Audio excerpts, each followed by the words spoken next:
Hello there, Pursuing Freedom friends. This is your host, Erin Bradley. Thank you for tuning in to the podcast today. And before we jump in, I do have a quick announcement. I want to make sure that everyone is aware that I'll be hosting several time slots available for a free masterclass the week of August 25th. So if you are looking for some actionable strategies on how to grow your business without the fear of burnout, which is a very hot topic right now, please go over to pursuingfreedom.com/August and come meet me. Come and hang out with me. I want to meet you. I want to talk to you. Sometimes we do these podcasts and we put this content out in the world, hoping to have an impact on someone's life. And really, deep down inside, I actually just want to make new friends and connections. So reach out to me, shoot me a DM on Instagram if you ever want to hop on a call and connect. But for today, I'm so glad you're here because speaking of sending a DM, I have Cassy Williamson with us today. And Cassy is one of those incredible bright lights that I found cyber stalking. Well, I thought I was cyber stalking her, but it turns out she followed me first on Instagram. And one of the things I've been doing lately is if I see someone's following, I go to your page and I check it out. And if I can find you, like your authentic, unapologetic self, and I love your energy, then I'm going to reach out to you. And I shot her a DM and said, let's connect. And we had the best conversation, which has led us to having her here on the show so that you can hear her incredible energy. And so let me tell you a little bit about Cassy. She's a sought after leadership coach, a keynote speaker, and a strategist who's helping high performers trade burnout for boldness and build lives that feel as good as they look. So you can probably imagine why we felt so aligned. I was joking with her earlier that if you took some of my content and put it in Chat GPT, we could probably write Cassy's bio. But she's also the author of an incredible new release called Unapologetic. And she's going to be sharing a little today about her story and her passion. And I'm just so grateful, Cassy, that you've taken the time out of your busy schedule and life to be with us today. So thank you for being here. Yes, hi. I'm so happy to be here. I love that our love story started online. For those of you who have found your people in that way, this is a safe space, and I am just glad. That is like the coolest thing to me about the technology that we have is that you just get connected to people you probably never would have been otherwise. And so, thank you for being intentional. I've told you like it's so funny. I am known for my video messages and like outrageous bombs that I'll send to people. And you beat me to the punch. You're like one of the first, I think, to ever send me a message before I could get a message to you. But I was fangirl stalking you through a podcast you did. And so I just love that we've been able to be connected this way. And I'm so glad to be here. Yeah, it's so fun because sometimes I think social media has the capacity to, well, we all know it has the capacity to be a negative, Mhm. toxic space or a time waste or a time suck. But if you are intentional and we use it for what it's designed for, it's a way to stay connected with people we care about and also a way to get connected with people that we'd love to get to know. And so I'm really, really glad to have you here. And in the future, we're going to be having Cassy as a guest inside of my coaching community, the collective. So if you're curious about Yay. that and you want to meet Cassy or get coached by her, there's me all kinds of opportunities to connect with her. So let's jump in for today's conversation, Cassy. Bring us back a little bit and share the journey that's brought you to wanting to take the time to publish a book because having done it, I know it's quite an undertaking. And what was the story leading up to you releasing Unapologetic? Yeah, I think writing a book is easy. Publishing a book is a whole different ball game. And for me, the story that really led me to Unapologetic was just experiencing a lifetime of not fitting in the spaces that I found myself in. And I had this profound moment with a girlfriend on the phone who said to me, Cassie, they're trying to put you in a box and you don't fit in a box. And so, going through my childhood, going through school age, going through college, moving different industries in my career, I kept landing in these situations where rather than, being embraced by what makes me unapologetically me and uniquely awesome, that's what I'm going to say, I was asked to conform or tone it down or shift. And sometimes it was as blunt as tone it down, other times it was moving me into the different parts of the room that maybe I didn't get to use my voice. And so last summer, after talking to professional after professional after professional, and in all the work that I've been able to do, I heard just these women who were feeling the same way, who didn't feel like they were in a role that served them, or didn't feel like they were in a culture that promoted their abilities, or didn't really understand what they wanted to be when they grew up because they were lost. They were feeling like they could not be, who they truly were meant to be.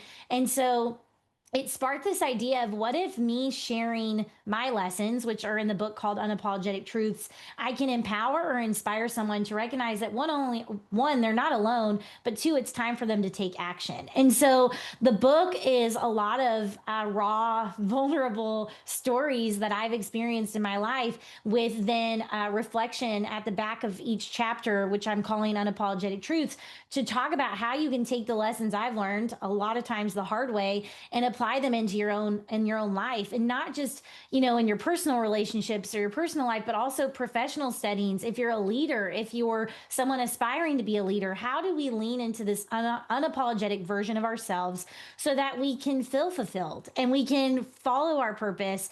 I believe wholeheartedly, and I know I've shared this with you, that one person can make a difference. Like, you don't have to have the biggest following, you don't have to have the most money, you don't have to have the highest title. I truly believe that you have the power to impact the lives of the people around you.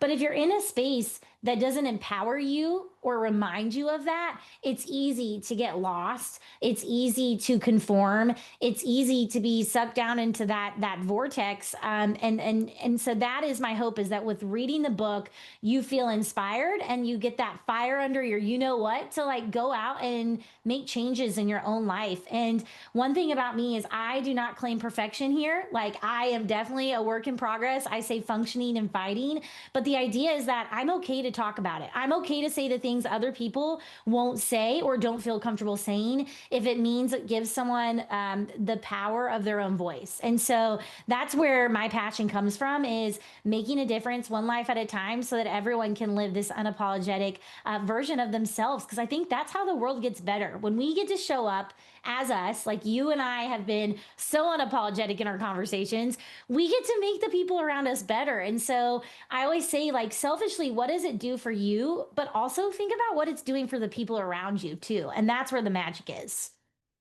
I love this. I could not agree more. Years ago, I found myself playing small and resisting taking action, stepping into the light, whether it was in my business or my personal life, and always worrying about what others are going to think, and not wanting to let people down and wanting to please, and all of these things that ultimately result in us shrinking to fit a mold that kind of keeps us safe. And something that I had learned recently is about how we all pick up fear along the way in Mhm. moments that we feel unsafe or uncertain, or judged, criticized. And we've all had those experiences in our lives. And as a result, we start to have this deeply embedded programming that Mhm. keeps us there in this shell, not living our truth or in fulfillment. And when I started to practice ripping the band-aid off, if you will, and sort of stepping into that truth, I found that something I may have said would resonate with somebody. There would Mhm. be someone who would comment or send a DM, or say something in passing about how they needed to hear it that day, or they didn't Yep. know that they learned something. And so I remember thinking to myself, if this message can help one person today, then Mhm. shame on you for playing small, Erin. And so I'm curious, because I heard something just this morning, that courage doesn't happen in the absence of fear. Mhm. We've been talking a lot about fear lately as it relates to just the human experience, and that we don't need to criticize our fear or wait for it to go away to start to step into that fullness of who we really are and who we're here to Mhm. serve. Yeah. What did that process look like for you? How did you grow yourself to be bold enough to give yourself permission to start to step into this, where you stop apologizing, you stop feeling like you're too much, and you start Mhm. to allow your light to shine as bright as it possibly can? There's a few things that go into it, and I think it looks different depending on your personality and where your heart is, and what phase of life maybe you're in, because I think some of us are in harder seasons than others, and that's just life, right? But for me, the idea was to do the work on myself, first of all. Like, you've got to do the self work. You have to do the unlearning. There's a lot of things that a lot of us learned in our childhood, and the way that we talk to ourselves and the way we talk to other people, that for me, I have to quiet those voices in my head that say you can't do it, or you're not good enough, or it's not going to be received well. And so the self talk is huge for me. Like, I will be your biggest cheerleader. I will throw everybody a compliment. I will, hype you up to make you feel like you're so invincible. But for the longest, the way I talked about myself was just like horrific. And there are still moments where I'll like revert back to talking bad to myself, to the point that I had this counseling exercise that was like, would you say that to the 5-year-old version of you? And I'm like, no, absolutely not. And they're like, so why is it okay to say to the adult version of you? So I think you have to do the self work, recognizing maybe what's your strengths and weaknesses when it comes to how you think and talk to yourself. But then I also think on the other side of it, you have to build a tribe. And I have a chapter in the book called Find Your Tribe, of people around you who, when you fail at number one, because you will, it's just going to happen, are there as your backup, who are there on the bench waiting to remind you that you are worthy, you are capable, and you are going to crush it. And so those things to me go hand in hand. One of the things for me that has always been a superpower is that I'm not scared of failing in front of people. I look at failure as a learning opportunity. I always have. I'm not scared of falling on my face. I have a chapter in the book called Failure is Just Learning the Hard Way. And I open it up with all the things I suck at. Like, I'm not a good cook. I am not athletically capable. I can barely walk in a straight line. And I give this long list of all the things that I suck at. But at the same time, I'm good at a lot of things. I'm good at a lot of things. And I also have a lot of things that I can still learn. And so when you have this mindset around being okay with messing up, like being okay with not being perfect, not being the best, not maybe being the smartest or brightest, then I think you put yourself in spaces and places that allow this growth you would have never seen otherwise. I joined a mastermind group a few years ago, and I remember that first session sitting at the table, being the youngest and also the newest to the industry, and like the most short reigning leader. So like, I had just gotten my leadership title, and I was sitting there like, I'm in the wrong room. Like, what am I doing here? And then I was like, no, I am not in the wrong room. I was put in this room for a reason. And so that idea of like getting rid of all of that stuff that's telling you you can't, and being okay with knowing that by putting yourself in places and spaces that you are uncomfortable and that you might mess up, is where the most growth is actually going to happen. And then when you grow and when you embrace all these things and put it all together, that is when you get to be unapologetically you. That is when you get to really just take flight, like, and just like a rocket launch. And that's when it happened for me, when I became okay with those things and put those pieces together. There's so much you said there that I want to acknowledge. When you talk about being in the wrong room, it's so funny. I talk about this all the time. I joined a mastermind as well years ago, and I often feel that imposter syndrome, especially the first time, like, what? How did Mhm. they let me in here? I don't Mhm. know how Mhm. I got in this Yeah. room. And in hindsight, I know that every time I'm in that, I have that feeling. Within 6 months, it's crazy. I can always look back and see how some kind of expansion occurred in my Mhm. life, my business, financial, confidence, anything, and it happened because I stretched myself. Yeah. So, I love that, and something I wanna unpack a little bit is when you talk about this and you stretch and you grow and then you develop and you become this unapologetic version of you, one of the things I'm curious if you've been a witness to as well is that I can look back to seasons in my life where I know I was seeking approval or validation or Mhm. comparing myself and shrinking to match the frequency of the person I'm seeking approval from, who has their own outdated programming and infrastructure and fears and stuff that they have to unpack and release. And so, in essence, I'm matching that frequency. But when I've done the work to be more unapologetic, more unfiltered, more unleashed, then Yeah. all of a sudden these crazy synchronicities happen. People like you come into my life that are an absolute match for that Mhm. frequency, that vibration that I'm Yeah. emanating, which is Yeah. different from the frequency and vibration you emanate when you're playing small. Mhm. And I'm curious if you've seen any kind of coincidences or things like that happen where you get that random text, you get that unexpected phone call, the client shows up at the moment you were wondering where your next client was coming from, and but they're a match to this. They're a match Yeah. to this light. Well, I think for me, so I call those in my life God winks, where I'm like, I am getting a sign that this is exactly what is supposed to happen in this exact moment. And, I think it's one of those situations where we are going to match. When we try to match the energy of those around us, good or bad, it's almost like you and I. I'd look at you and I as a great example. We like feed each other and we could talk for probably 10 hours because it's like, oh, you got this idea. Let me share this idea. You got this energy. I got this energy. And so we are growing each other in real time. But I also think it can happen the same way, but in reverse. You're sitting in rooms where people are thinking small, playing small, they are closed minded, they're doing things out of habit, not strategy, or they just have no perspective whatsoever. So what happens to you? Well, you start to shrink to fit that space. You start to lose sight. You start to lose that light, that drive, that excitement. And I have been in those spaces time and time again. And then I'll have this moment where it just is like that, like slap in the face almost, like wake up, Cassie, like this is not where you need to sit, stay, or be. And then I realized, like, oh crap, I got sucked in again to shrink myself so that everybody else was comfortable. And it's kind of like, and there's a chapter in the book, no, you tone it down. Like I am done toning it down. And last summer I had a C-suite person who I admired, looked up to, I'm not going to say idolize because that was not the case. I really aspired for approval there and I wanted to be liked, like naturally we want to be liked. And on this call with me, he says, I need you to tone it down. And basically went on to tell me that if I kept presenting myself in the Cassie way, I wasn't going to be taken seriously. I wasn't going to be able to be at the executive level. And then I needed to lead up and like reel it in. And I got off the call and I cried. I just want everyone to know it's okay to cry and feel your feelings for 2 seconds when someone is a jerk. I did. I cried. And then I was also pregnant, but still, I probably would have cried either way. I got mad and I was like, screw this. I'm done. I am done, done, done. And that's where the chapter No, You Tone It Down came from.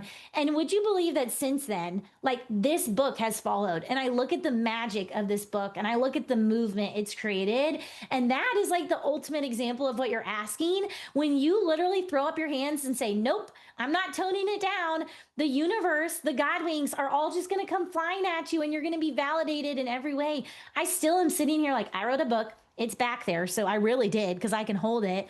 But at the same time, I'm like, how? How did that happen? How did this come to be? But there was just this series of events that kept taking place that is one of those like, I'm not even trying to make this happen. It's just happening. And it's because that's what's meant to happen. And so I think when you let go of trying to control and conform and shrink and keep others comfortable, all of the goodness will flow in at that point. But if you try to remain in that tight space, if you try to shrink yourself, or if you try to limit yourself even, there's no room for anything good to come in at that point. Like you're so restricted, nothing else can live there. And so I think for me, it's like embrace who you should be, who you feel like you are authentically. And if you're not at the right seat, go find another one. If you're not at the right table, pick another one to sit at. Like there's so much that I can unpack there. A lot of it's in the book, but that's like for me, there's no reason for you to have to tone it down. Like my mind, in my mind, find a space where you can be unapologetically you. Don't do the opposite because nothing good comes from it. You and I are walking testimonies of this.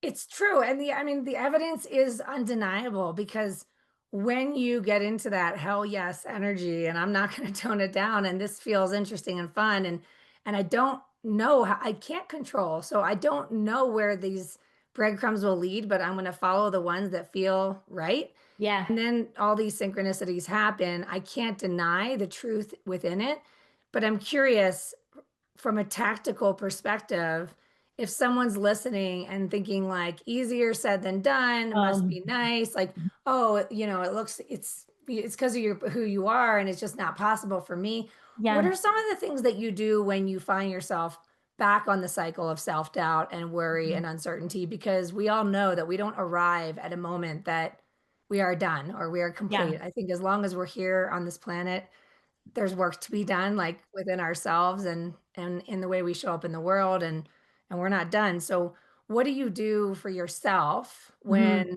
even right now, as I know life has been coming at you pretty Yeah. hard the past few weeks, so how do you keep that flame ignited?